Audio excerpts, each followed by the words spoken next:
Kita telah lama menghadapi penindasan kaum Yahudi, khususnya saudara-saudara kita di bumi Palestin. Yahudi bukan sahaja merampas dan menceroboh kehormatan Islam di bumi suci tersebut, tetapi mereka sentiasa melebarkan pengaruh mereka ke serata dunia dengan pelbagai cara. Untuk menceritakan mengenai penguasaan Yahudi ini, sesungguhnya ia satu yang panjang dan menyakitkan hati kita.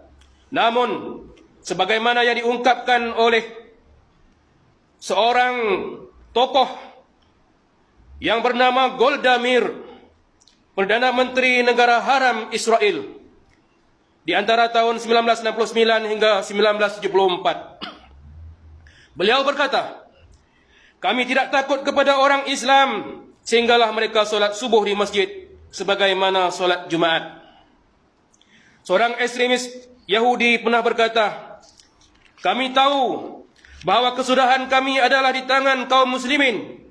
Kami juga tahu bahawa batu dan pokok-pokok akan memberitahu orang Islam di mana kami berada. Tetapi orang Islam itu bukanlah orang Islam di zaman ini, kerana mereka dilalaikan oleh permainan dan hiburan daripada solat mereka."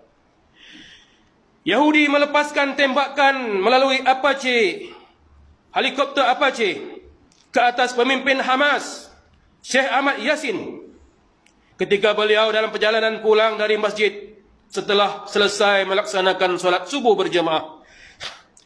Sementara Dr. Abdul Aziz Rantisi yang meneruskan legasinya di dalam Hamas menemui kesyahidan dibunuh oleh Yahudi setelah selesai solat maghrib berjemaah di sebuah masjid.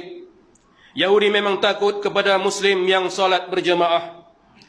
Hari ini, jika kita berat kaki untuk melangkah ke masjid untuk solat berjemaah, apatah lagi solat subuh berjemaah, maka bagaimana kita sanggup berimpian untuk menewaskan kebejatan Yahudi? Orang Islam ramai yang tidak solat kerana leka dengan hiburan, malah kerana berjaga menyaksikan permainan bola sepak. Seorang Muslim ditewaskan rasa mengantuknya sehingga tidak mampu untuk hadir solat subuh berjemaah menjelang paginya. Pun begitu, orang-orang inilah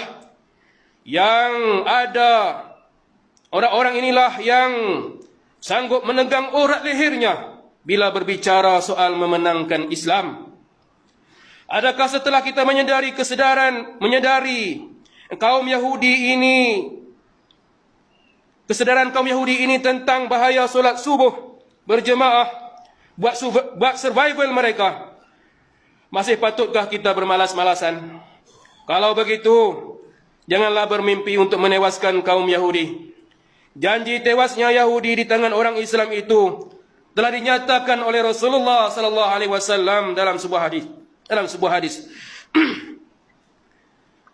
Sabda baginda, "La taqumu sa'ah hatta yuqatilul muslimuna al-yahud fayaqtuluhumul muslimuna hatta yaqtabi'ul yahudi min wara'il hajari wasyajar fayaqulul hajaru wasyajaru ya muslim ya abdallah haza yahudi khalfi fata'al faqtulhu illa al-gharqad fa innahu min syajaril yahud." Tidak akan berlaku kiamat sehingga orang-orang Islam akan memerangi Yahudi, lalu orang-orang Islam akan membunuh Yahudi itu sehinggalah apabila seorang Yahudi bersembunyi di belakang batu dan pokok, maka batu dan pokok itu akan berkata, "Wahai orang Islam, wahai hamba Allah, ini dia Yahudi di belakangku, kemarilah dan bunuhlah dia, kecuali pohon gharqad yang akan melindungi Yahudi, maka sungguhnya itu adalah pohon Yahudi." Hadis riwayat Bukhari dan Muslim. Namun, persoalan yang perlu kita tanya, apakah kita orang Islam yang bertuah ini?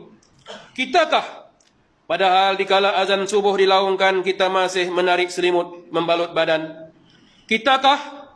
Padahal dikala qamat dilafazkan, kita masih payah meninggalkan perbaringan. Lalu setelah salam imam kedua kalinya, baru kita melungsur turun dari katil. Kita bangun kerana di sana ada tuntutan dunia yang sedang berbisik. Kita perlu datang bekerja di awal pagi. Panggilan dunia kita sahut walau payah. Namun panggilan dini hari daripada Allah Subhanahu wa taala kita biarkan kabur, pecah berpuing bersama sinar fajar sidik. Kitakah Muslim yang bakal membunuh Yahudi durjana itu?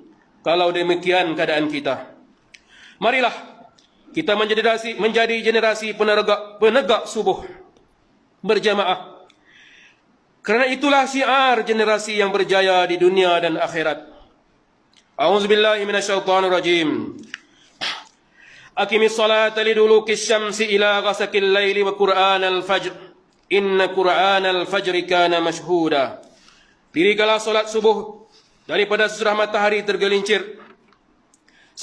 Dirikanlah solat daripada sesudah matahari tergelincir sampai gelap malam. Dan dirikanlah pula solat subuh. Sesungguhnya solat subuh itu disaksikan oleh para malaikat. Surah Al-Isra ayat 78.